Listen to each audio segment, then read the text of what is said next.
Okay, well, is Lucigi Lazican from the Universidad Católica de Temuco in Chile. Are you still with us, Lucigi? Are you there? Yes, you're there. Okay. Hello, welcome. Lazican Lucigi is a lecturer at the English Pedagogy Department in Chile, and he has been a faculty member there since 2019. His area of research is blended learning, world Englishes, and English for specific purposes. And he is here today to talk to us about moving ecological perspective theory into practice, an impact assessment of locally produced English teaching videos on students' learning outcomes. So welcome, Lucigi, and over to you. Thank you very much for that introduction. And first of all, I would like to thank the organizer of this great event. And I've been enjoying myself so far. I've learned so much. And also for giving me the opportunity to stand before the esteemed colleagues from different parts of the world.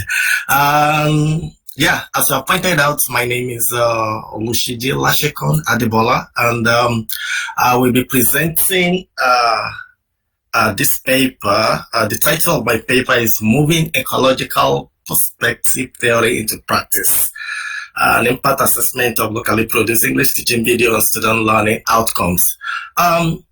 This is a work project we've been on for almost 4 or 5 years now, and the experience has been good in the sense that we just a minute.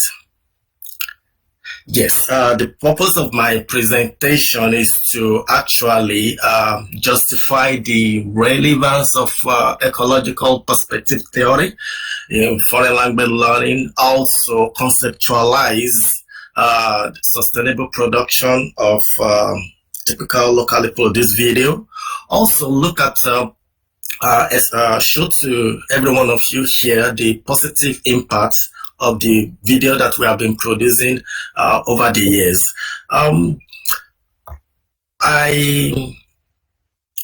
Actually, the motivation behind this project many years ago stemmed from the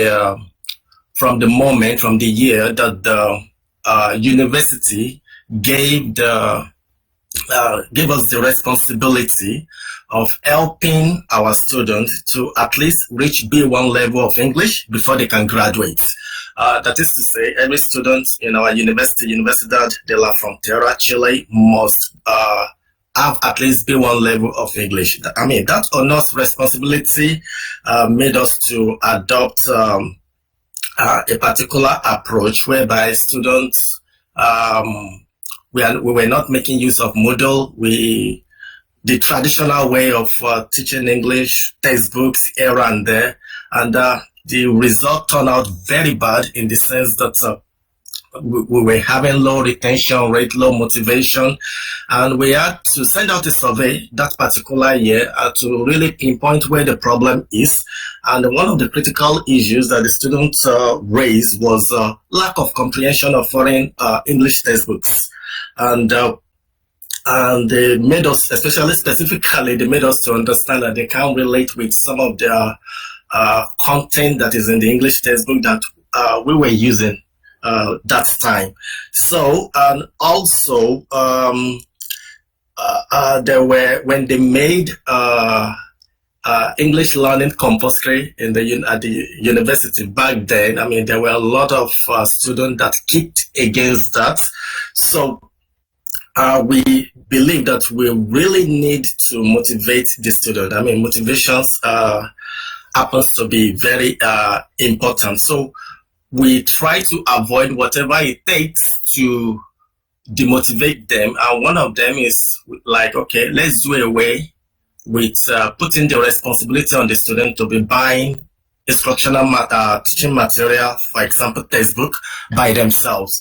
So considering all these issues, we decided to adopt another approach, which is teaching in English using local content, developing local content, and we base our studies, this project, on the notion of an ecological perspective, that a student is an active agent of his or her environment, full of meaning, affordance, and sign. And so the whole idea is to be teaching English using local issues, local ethos, values, so that they can, especially issues that they can easily relate with. So rather than talking about places in New York or in talking about dames in England, I mean, let's use as what they can easily relate with, that is around them. So we also base it on impact of video on language learning and consider the positive impact of motivation on English achievement itself. So we felt that, okay, eventually if we succeeded in creating material that motivate them, we need to create a sustainable framework that will sustain the production of the video itself. So these are some of the area that we'll consider while developing this project. So yes, so we decided to, as a teacher, the university believed that, okay, our responsibility should not just be to teach and evaluating students. As a teacher, we should be able to come together and also be actively involved as far as instructional material production is concerned. So teachers are expected to, so we all came together. It's our initiative anyway, based on our recommendation that, okay, let us be producing this material by ourselves. At this time, 3 or 4 years ago, we were already making use of a Moodle platform.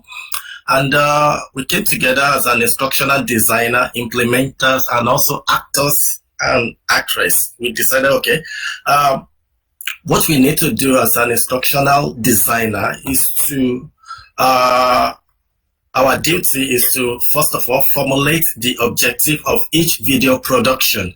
Okay, for example, if you want to teach a particular grammatical concept, what approach should we use? What kind of scenario of acting can we create to really facilitate that learning of grammatical concepts?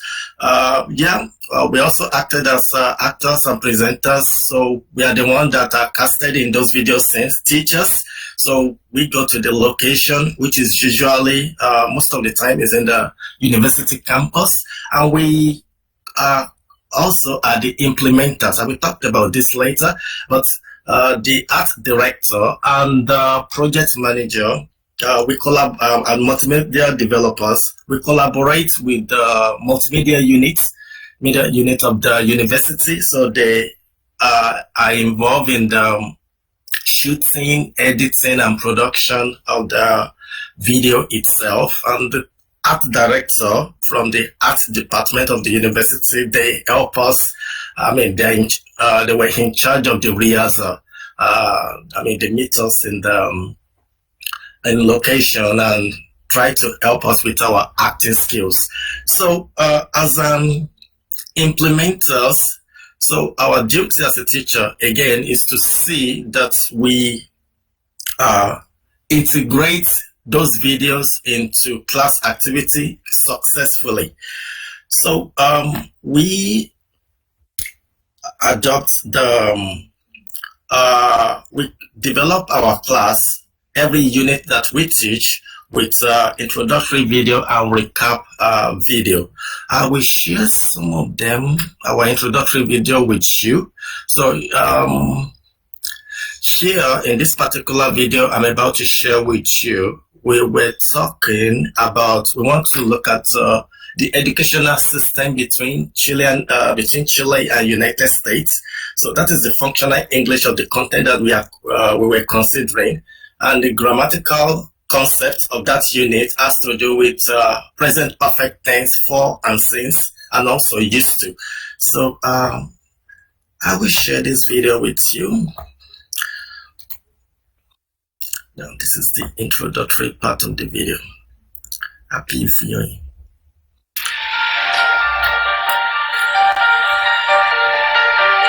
Hey, Richard. My brothers are thinking of studying abroad next year in the US and in high school and university. And I have two siblings. And I was thinking about asking you about the system of education in your country. How is it like? Well, I think there are several differences, and that's what I think. Firstly, studying a bachelor in the States can take up to 3 or 4 years, but here in Chile, students usually study 4, 5, or even more. Besides that, in the States, it is much more about critical thinking and writing essays, but here in Chile, it's more about testing, which is more connected with memory. That's what I think. And what about high school? Well, I didn't have any schooling here in Chile, actually, but I think it's mostly about the same. I had English, maths, history, sciences as core courses, and I also had the electives. I used to have arts and technology, and I also used to have foreign languages, and that's why I'm here to continue practicing my Spanish.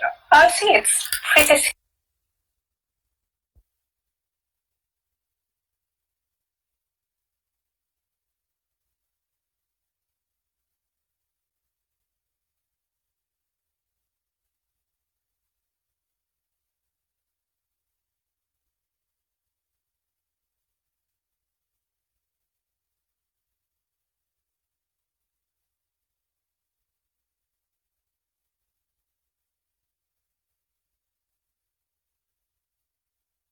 I just muted you because there was a loop. You need to unmute yourself. So sorry. Yeah. Those are my colleagues of mine, and that's the introductory part of the video, and the objective of those introductory part, like I pointed out earlier, is to guide the lesson, okay, through reading, speaking, listening, and writing task, okay, and also, so that functional part of what we are teaching is about Chilean educational system. Now, the second part of the video, which I will share with you, the whole idea is to make the student, the second part of the video, which is recap, is to make the student remember and reflect on what they have seen, read, written, and spoken. And we try as much as possible to promote active learning in the classroom, in the sense that students are engaged with what they have seen and read in the classroom. Now, this is the recap video whereby the another teacher will now summarize the whole content of that unit. Just a minute.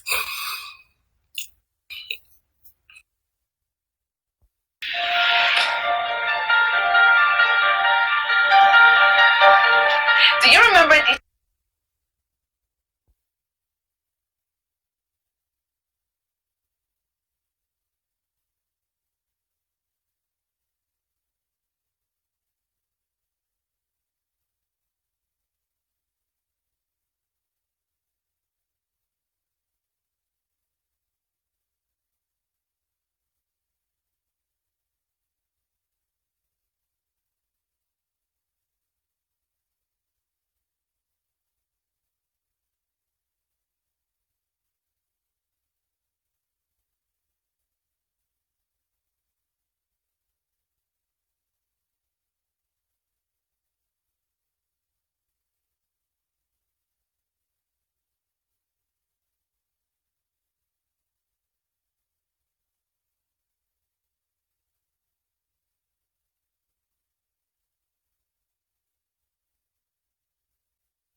You did in the past, but you don't do it anymore. For example,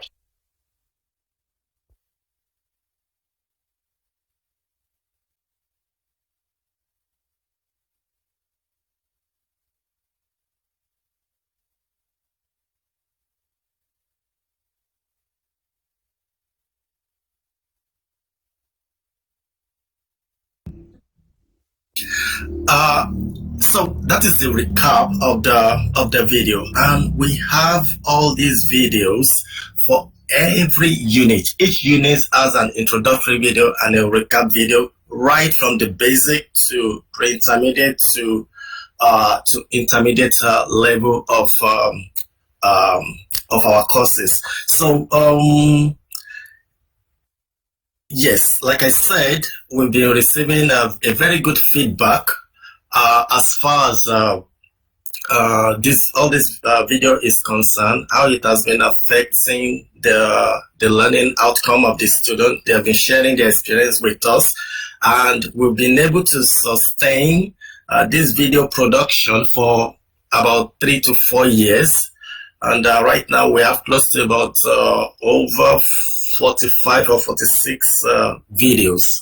And like I said, the university is ready to promote any initiative or innovation that promote learning in the classroom, especially when we are making use of any technological, we are making use of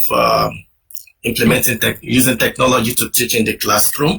And so what we usually do with respect to staffing is the hiring area of the project. So every semester we try to involve teachers that are interested, and we try to incentivize them financially to do this as far as content production is concerned, being the fact that they're also very busy. And we go to the content production and implementation. Now, the impact assessment is done by the students, so they give us feedback virtually every semester. And this is very important because the impacts depend on the continuity of the funding itself.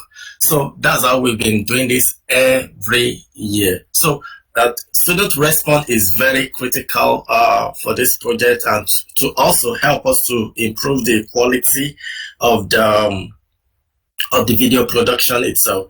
So I will share with you the last dates we collected from our students, and it's very important for me to point this out. Like, we never knew that we'll be struck by, nobody knew that we will all be struck by COVID in March. And this approach has really helped us to really move to online mode, because all the materials prior to COVID were already on Moodle. So it was easy for us to shift to online mode of teaching. And so this is the instrument that we adopted. Yeah, so these are the feedback, and the feedback has been overall been good. I mean, in terms of it is beneficial for the oral production, and that's more interesting than the PPT, which is the traditional way we used to teach. Okay, how motivated capture their attention, and basically this is what we try to get the views of the students, and especially with respect to Chilean culture. I mean, as far as this country is concerned, they are very particular about that, and they want to relate. They want to see English from their own view, from their own perspective. They want to key their identity to English. So, and we've been able to do that successfully through the videos, and motivated to watch other coding videos. So these are the feedbacks that we got from them, and with respect to their skill development, production, so to speak. And yes, these are their perceptions, and we take this serious. We take it seriously because it's really going to help us to improve the quality of the videos over the years. How is it relevant to the content that we are teaching? As a teacher, we are challenged in this area, and the experience for us as a teacher, being an actor and actress, we are not professionals, but it has been a good experience for us, because it's really helped us to even tap into some hidden talent that some of us never knew that we had until this project. And okay, and yeah, they commented on the quality and the entertainment. I would like to show this for the fact that most of the time we shoot some of this video in the campus. So the student can relate with sometimes we shoot in the cafeteria, and when they see some of this video, some of them share that it helps them to, even when they want to order something, it helps them to think in English whenever they're in campus because they can relate with the video that they saw in class. So I think these are the feedback they were giving to us and the comments on how we hacked the quality of the video itself. And yeah, so based on their perception, recommendation, we try to improve on the shooting video, involve more students. Next year, we are planning to involve the pre-service teachers in this project. We want to hire them. So we are also thinking on the idea of maybe they can serve as a kind of practice for them. They have a particular course that has to do with content production. So we think that, okay, maybe pre-service teachers can also learn one or two things from our project as far as content instructional material production is concerned. So yeah, basically that is yeah, this is the references. And so thank you so much for listening to me. It has been a pleasure, and I will be so happy to take any of your questions. Thank you. Thank you very much for your presentation. Thank you. Questions now. There are a few things going into the chat, I believe. Okay. Okay. Sorry, is this question for me? What level are the students when they start university? Here in Chile, actually, they don't have a kind of common entrance assessment because yeah, they learn English in high school before they got into the university, but they were not assessed. So it's really difficult. So most of the time, the students that are exempted from our program are students that maybe they attended private schools. Yeah, the private schools are quite good, and most of their courses are in English, so it's easy for them to pass we offer what is called diagnostic exam, English exam. So the students from private schools, they do well, and they are accepted from our program. So so based on their grades, on their scores, we put them into basic, pre-intermediate, or intermediate. So if you are starting from the scratch, maybe basic, you have to spend about 3 semesters with us because you have to go through those levels. Pre-intermediate, then you move to intermediate. Okay, thank you. Any more questions? I see there are a few people who are still up late, I think, in some parts of the world. I know you're interested in world Englishes. That's correct, isn't it? Yeah, as part of your research, world Englishes. Yes. Yes. So does that somehow influence the way you shaped this approach to the creation of material? Yeah, actually, it was a research interest I was so much into many years ago. I did something with respect to, because I grew up in India, so there was, I was looking at Indian Englishes and Filipino Englishes. It's something I was interested much more into. Here, because of the proximity of South America to United States, they are much more keen into American English. So there is this promotion of American English is there. And like I said, we try to promote the local culture. They don't want to speak because they feel shy with respect to, I mean, they don't have that confidence. And that's why we are trying to create something, a local content that will reduce that foreignness of the language in the classroom. We try as much as possible to let them even take the ownership of the language rather than trying to centralize it. Because personal opinion, when students don't take the ownership of the language, and English has gone beyond Britain and United States. I mean, it's I'm an advocate of English as a lingua franca, so to speak. So we try to let them take that ownership of the language and localize it, and also understand that, okay, as far as lingua franca is concerned, it's a huge space and it's huge enough to accommodate your identity. And that's why we promote local culture. Okay, thank you. Thank you.